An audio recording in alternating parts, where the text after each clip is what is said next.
What up? What up? It's your boy in the full Merc, the Code Breaker. Thank y'all for tuning in. Welcome to my channel where we look at things a little different, the hidden laws and codes with the meanings used by the ruling class that's here to control and manipulate us make decisions that we're unaware of sometimes, There's like a deep mind magic. With the aid of technology, we are in the future where the hidden codes of the reality lies in our hands. Who benefits from all of this? I mean, something you do if you know how to work with the system or work with a system in the system, and if not, some form of system will work on you and feed off you and thrive off you. Which kind of brings me into what I was thinking about for a little while, with Puffy all over the internet and the news. He's a thing, right? We knew Puff for like 30 years. They say hip hop is 50 years old. So in like the 20-year mark, Puff was entering the game, right? And at that point of hip hop, I consider myself a purist when it comes to hip hop. I don't like a lot of rappers. I could name names. I mean, I don't like the Dirks, the Vines, none of the drill rappers, none of that get high shit that's promoting it on a certain type of level, right? You can't have love in your heart for your kids and your loved ones, and then like the type of music like that condones murder. Because if one of your kids or loved ones dies by the same manner in which is being rapped in this song, being glorified in this song, you're not going to like that. You're not going to respect it. You're not going to want to hear it. At the funeral is not good, uplifting music. We are in a very delicate time where all information is available to us, and yet we still act like entertainment is just entertainment. There's no such thing as entertainment when you are black. When you are black, it's real life. When you are outside of that, then it's entertainment, which brings us into the more of that dynamic is just displayed in the Puffy case and all that, in the Puffy case and so forth. So, with what can we learn from this situation, right? There's a few things that are prevalent in this case right here, right? Puff Daddy is a hip hop artist. What is hip hop tends to glorify, put a bragging thing into the game. When Puffy came in, he coined the phrase "player hater," but also he also had a braggadocious, nan and a nan, rub it in your face type of way of existing, right? And then sex, his sexuality. He's a bisexual. Maybe there's a hyper sex atmosphere going around him, right? What happens when you label somebody in a sexual place or whatever sexual dynamic, ain't nobody wants to rock with you. You a freak boy, like ain't nobody trying. Ain't nobody really. It's designed to make you stand by yourself, kind of shit, right? And he never really lined up with the LGBT community because of the Puff, because of the hip hop type shit. So why would he line up? But he didn't. It would be counterproductive. Even though the rumors, right? Even though the rumors was heavy, we was hearing this from Wendy Williams when she was just a radio sensation. I grew up in the heart of it. I was a big fan of hip hop. So New York was like the mecca at the time. A lot of New York rappers was out. The gossip and the rumor mill and all the little underground dealings that was coming up on the mainstream, and people that believe it because we was just knowing Puff and whoever through a video. Right? We was seeing what they want us to see, and that was the entertainment dynamic, right? And because we as black people don't understand entertainment like that, we buy it as real life, right? So a lot of people go into the entertainment, portray an image, whether they're getting money or they comfortable and they like, but really not. So that's how that shit is set up. So that was like one thing I noticed was the sexuality, right? They demified it. That's why we heard about the amount of oil and lube and toys and the freak offs and Freako and all these different memes they made about him, right? Um, now, so with the rumors were similar to the Michael Jackson thing. They did the same thing. You heard the rumors. Then the comedians got it. Then it became like a cultural thing, and then the culture pushed them away because of the rumors. What we heard. I mean, and the culture demified Michael Jackson. We called him all kinds of names, and that put him outside of the culture. Swooped in by the other side, and they try to demolish him. Right. This is about destroying legacies. This is about buried killing somebody while they're still alive. This game is based off pettiness and thousands, millions, trillions of dollars, hundreds of years of control. So we have some very smart non-white people that's in this thing here, that's playing the entertainment game, that's playing the money game, and they meet in the glass ceiling, and they're trying to use their wit and so forth to crack the glass ceiling. It's synonymous to the movie Life, right? In Life, they had a scene when they was getting people acclimated to the new game of doing time over here, and he was doing the gun line, all right? So we've seen plenty of entertainers cross that hypothetical gun line. But whatever you done to get here, believe me, I'm not impressed. I've seen it all before. We ain't got no fences here, Cafe. We don't need no fences. We got us the gun line. Tell them about the gun line, boss. This is the gun line. It runs from shack to shack, clear around the yard. You are now inside the gun line. You step outside the gun line without my permission, you will be shot. You trip and fall over the gun line, you will be shot.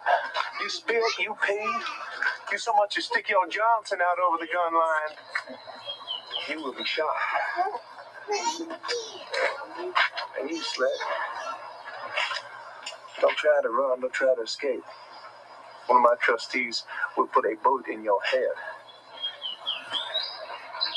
You prisoner? You know what I mean? Kanye, Michael Jackson,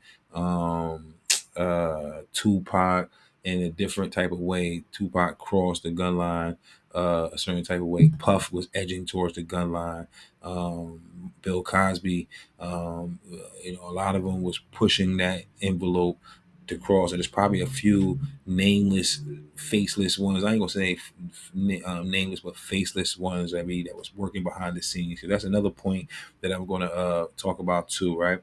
So with black people, black entrepreneurs, black businesses, black so forth, we tend to be loud. We tend to put black in there. Supported was owned by a black man. It's owned by a black man. And one thing I know about the Matrix is like a piece of paper. This mind, this universe is so delicate. So the minute you fold it and call it aside, you instantly create people that's going to want to support that, and you create resistance. You introduce it to the devil, and the devil will now work against those factors, right? It's bad enough that just being in existence, that people just don't like you for you being you. That's just the way the molecules align for certain people, you dig? So when you label it, when you call yourself whatever, you're asking for the resistance. So when you brag about being black and in business and the first one and doing this, and you a hip hop, and you get a lot of women, and you just doing this, and you're shiny and so forth, you creating hate. Don't forget, you made the term player hater because you knew that this exists from the amount of resistance you were seeing from that point, right? So another thing that we took away from be mindful of being loud when you're walking through the successful hallway.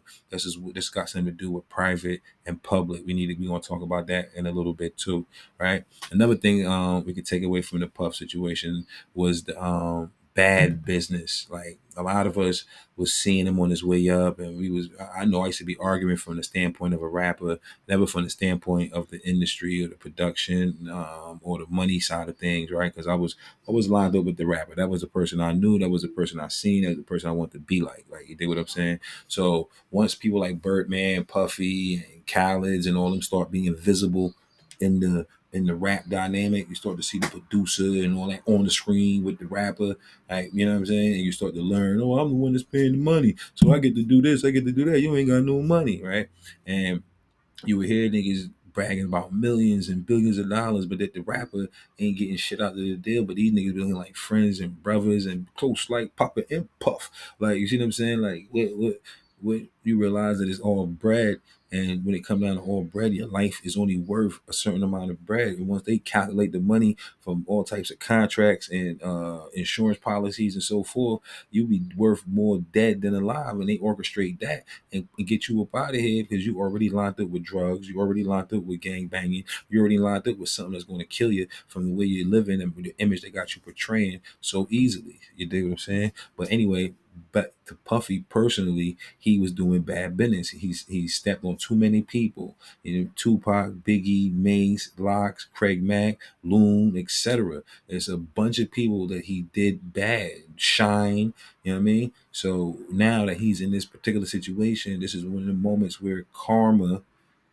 is going to have to, you're going to want good karma when people are forced to talk about you. What are they going to say? The way that the feds is creating this, that they making it out for anybody that's caught up in it. You could say that he had forced me, he had made me do whatever, and that's why I was there. That's why I was partaking. He drugged me. You get to lose a lot of your own free will in the manner because of what he did to you, right? So his bad business practices is going to be easy for the enemy to use to paint Puff in a bad light. I'm pretty much looking at it like what this is what the prosecutors are going to present to make whoever us and the judge and the jury, whoever, because oh my God, speaking of jury, the jury is tainted. There's not a person in the USA who does not know about this. So how are we going to pick 12 or 6 people that are non-biased to the situation already when the way they projected it, he's guilty. They polluted it for him to be guilty. This his hints in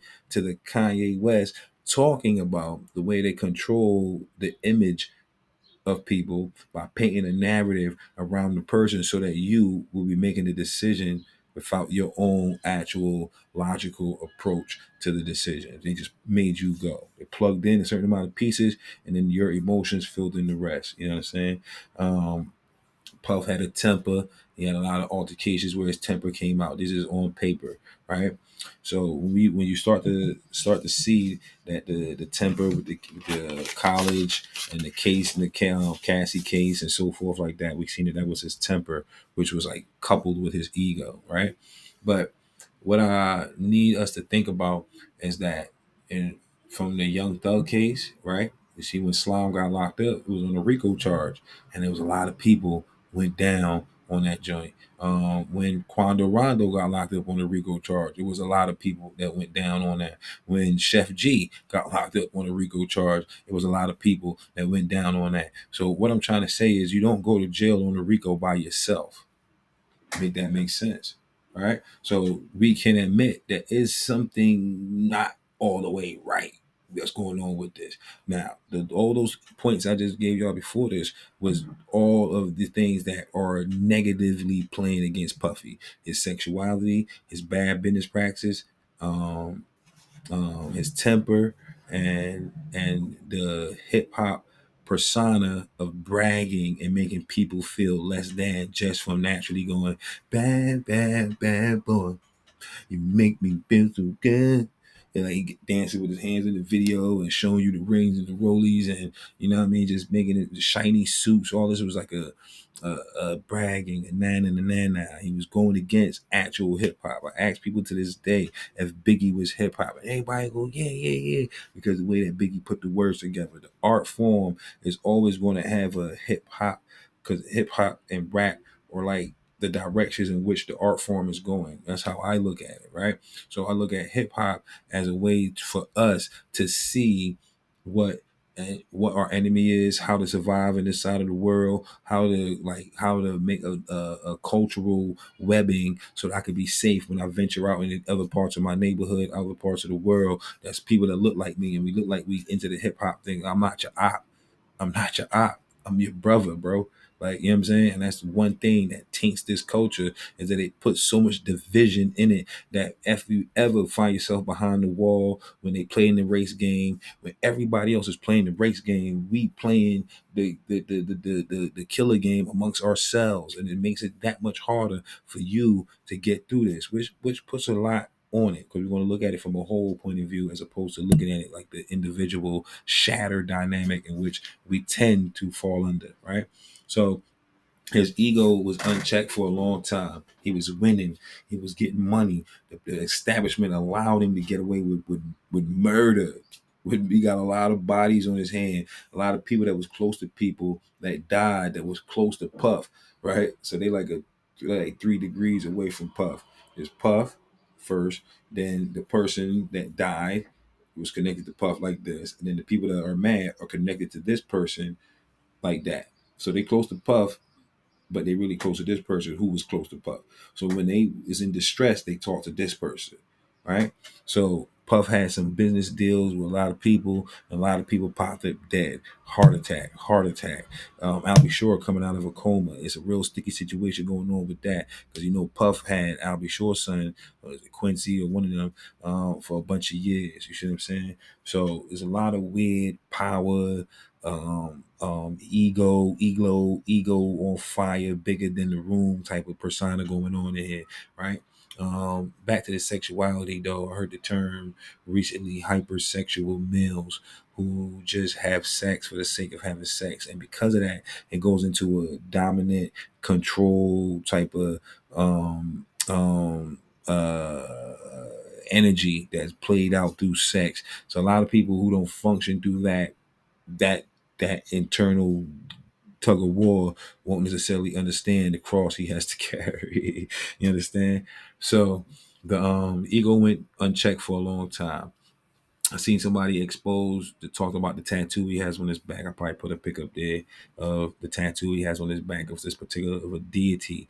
That the attribute of this deity was love. It's a female on tattooed on his back and his love, right? And the lady was like, "Oh," it was on TikTok. If I can find it, I'll put it up there. Um, oh, when he got that tattoo, I knew he was doomed, right? So she ain't saying nothing about the tattoo or nothing. That's all she said. So that was resting on my mind for a minute, and I said, "Damn, wonder why she? What would that mean? What was the truth? What would be the science of what she said?"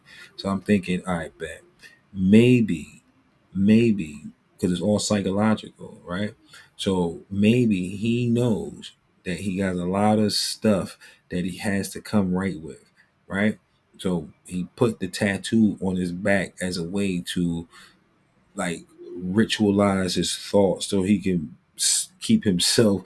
He's trying to rid himself of karma by doing that. He figures that if I do this, right, it should do this because he's trying to talk to himself. He's trying to overfight demons, and this fight that he's having in his brain came out in the form of a tattoo on his back, which has a symbology and a connection to the personification of love. But a lot of things that come with symbols is the whole, not pieces. You could just take certain attributes, but the backside of love, it might be the complete opposite. That's when you say you love me for me, you love me for every part of me, not just the pieces that you like. You understand? So that's the constant in the reality. So this is where this part of the conversation is going to take more of a circumstantial, imaginative, spiritual, like not non-factual, room to run type of conversation right here. But it's all good because these are all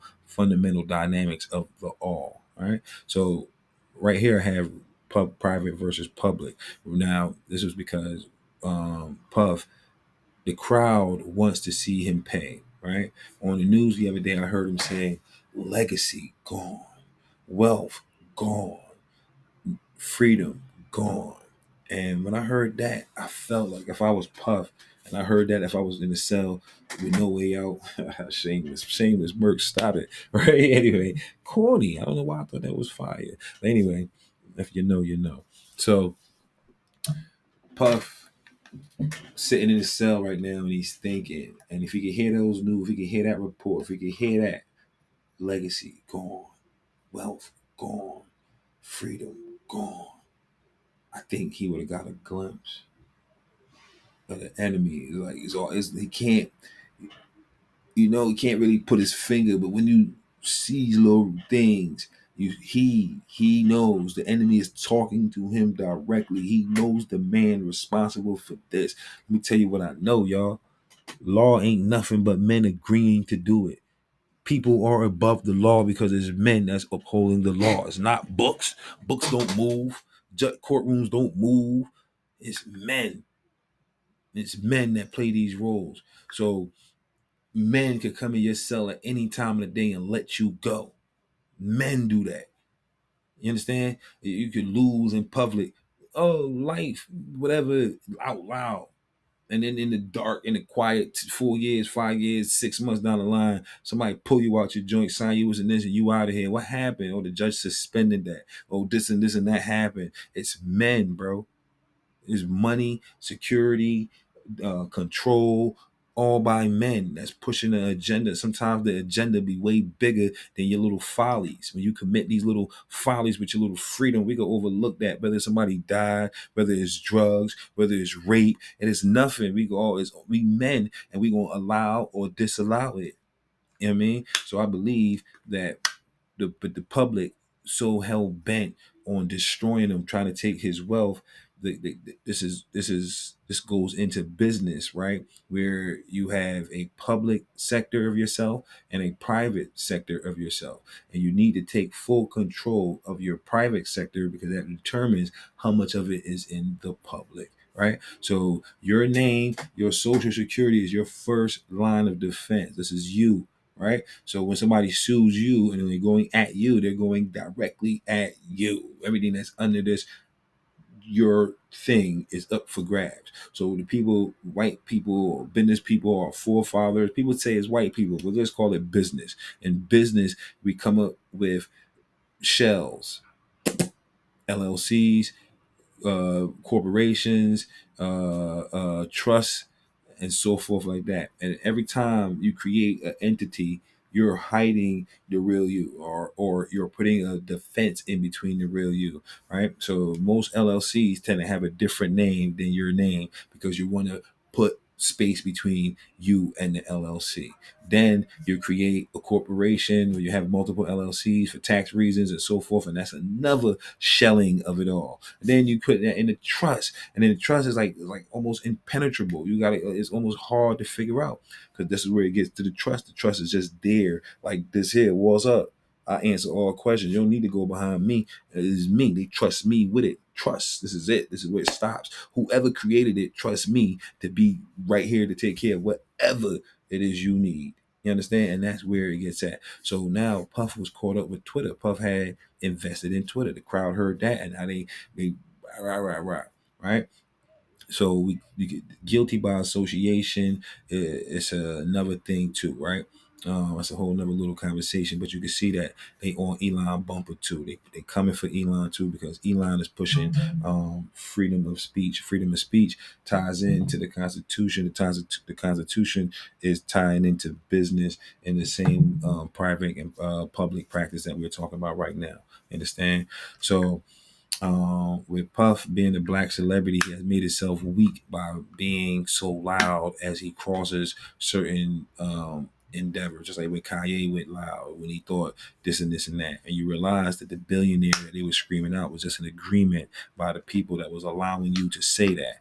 You understand what I'm saying? Because you were a token in this particular direction that would make that a lot of people would want to emulate. Remember, I talked about that before with the religious and the non-religious, and people lining up with the music to fill in the void of needing a leader, because it's written down in books that every man should have a leader, right?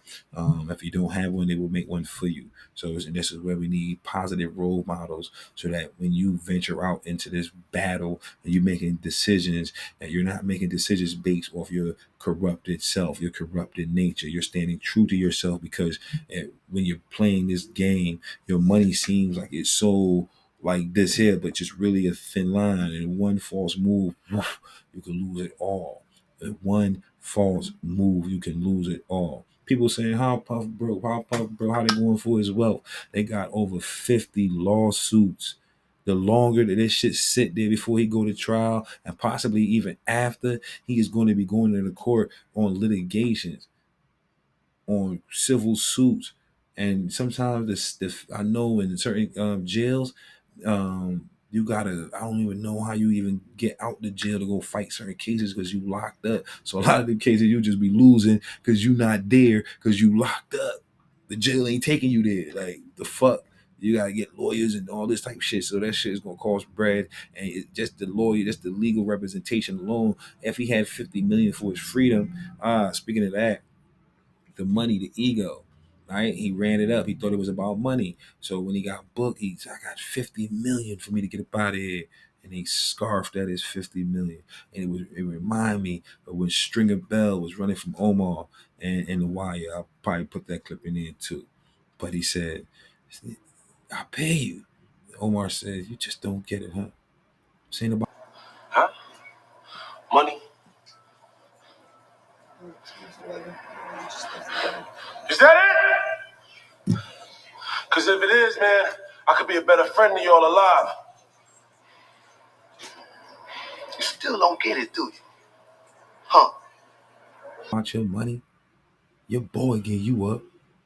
You see, so we go into the him being loud. He was trying to headbutt the glass ceiling with the liquor company. He was trying to be an owner. He was trying to, and he was talking like that. And then they was playing a different type of game with him. And he went loud and sued them. And he was loud about it. And that created a war between some man and Puff. And that man is like this. And Jay Z said, "Get it in your face when you fucking with niggas over your head." All right. So this is what it is, man. And this is what we witnessing. We witnessing uh, the time when Goliath crushed David. This ain't your little. This ain't a movie, dog. This is different. They said they read the same book on how Goliath, how David picked up that slingshot and hit Goliath in his head and knocked him over. Goliath is new and he improved himself. He breaking slingshots. He breaking hands before you even grab slingshots. He demolishing your children in front of you. So by the time they wake up and get out of this thing here, they dare not come near this gun line. Once Puff out the way, can you imagine the amount of demons that's about to go play on them little churn after that? Because you know that's where the trust and then the money probably going to land over there. It's a whole new game for them boys. And if them boys got any bit of corruption in them, they on their way down, some type of way down the line too. Whether drugs, whether some or the other, man, they go. It's inevitable because they don't have a chaperone for that ego. Puff is locked up. So what you gonna tell me? You know what I mean, it's easy to get forgotten about. You know what I mean, and I think that we as a whole, as a culture, then I have been programmed and corralled into a certain level of emotion. We had to be very mindful because even though he is heinous in his nature and all that, he still represents us, and they treat him like that. But know that that's what's inside of all of y'all. They would take that inside of their darkness and say, "You see, all of them are like this. Look at that Puffy. Puffy would become a representative for all the people that supported him throughout the years. Everybody that bought his album, everybody that bought his clothing, everybody that bought his beers and liquors and beverages and so forth. Anybody that partaked in that activity would be saying to those people that you guys just like this mug. And that's why Jay-Z name is in that same rumor mill. Jay-Z, you better be careful. Yo, Hove, you better be careful, bro. Your name is in the rumor mill. Your name is in the rumor mill. We need to find a way to kill the rumors before the rumors start to turn into an investigation, dog. Everybody went through the same course and they hate you. They hate you. They hate you, bro. They are coming. I don't know how to tell anybody to escape it because Jay-Z, you made yourself known as a billionaire. We already could see you're black. We already could see all this. You're bragging. It's been going on, bro. They coming. The empire is crumbling. So, which goes into big deal about this new moon, people stepping down, Puff locked up, and as a whole, with the wars going on, with inflation going on, with Trump and Kamala going on, and all this stuff going on, Russia, Ukraine, it's a lot of civil unrest throughout the whole thing. So by the time all this does settle, it's fair to say we will be in a new day. So as I near the ending of my show, I would like to say thank y'all for tuning in. Please do something with yourself today that the future you would appreciate. Let's look into investing. Open up a. I was watching doing. I'm looking to invest in. Open up a brokerage account. Brokerage account costs no money. You can start with any amount of money, as little as 25, 10, $15 a month, and in the youngest member of your family, to ensure that they have a better chance at making it through this. All right, we need to do this.